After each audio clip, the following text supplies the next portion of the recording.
வேலைக்கு போகணும், வாரத்துல 6 நாள் முதல்ல 6 நாள் வேலை செய்யணும். ஆனா அதுதான் அவங்க நம்பிக்கையா மாறும். இல்ல சோம்பேறி அப்படி இல்ல.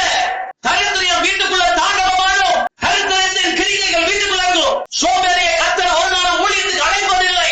தூங்குகிறவனை கர்த்தர் ஒரு நாள் ஊழியத்துக்கு அழைப்பதில்லை. சும்மாதான் இருக்கிறவனு சொல்ல மாட்டார். வேலை செய்யறவனா சொல்லுவாரு, வா. இரவு முழுவதும் பிரயாசப்பட்டவனை எல்லாம் சொல்றாரு, இரவு முழுவதும் பாடுபட்டவனை எல்லாம் சொல்றாரு, இரவு முழுவதும் வேலை செஞ்சவன் தான் சொல்றாரு. இன்று முதல் கொண்டு உன்னை மனுஷனை படிக்கிறவனாய் மாற்றும். ஒரே ஒரு விஷயத்தை நீங்க மறந்துடக்கூடாது, உங்க வேலை நம்பிக்கை இருக்கக்கூடாது. விசுவாசம் வேலையில இருந்தாலும் உங்களுடைய சிந்தனையும் இருதயமும் நினைவும் தேவனோட சஞ்சரிக்கிற அனுபவத்துக்குள்ள வரும். சொல்லுங்க பார்க்கலாம். ஆமென். தேவனோட சஞ்சரிக்கணும். ஏதோ தேவனோட சஞ்சரித்துக் கொண்டே மனைவி பிள்ளைகளோட வாழ்ந்து கொண்ட பிள்ளை விட்டுக் கொண்டு இருந்தோம். எப்படி வேலை செய்யற இடத்துல போவோம், அங்கேயும் ஜெபம் பண்ணுவோம், பைபிள் வாசிப்போம், கர்த்தரை தேடுவோம். கர்த்தரை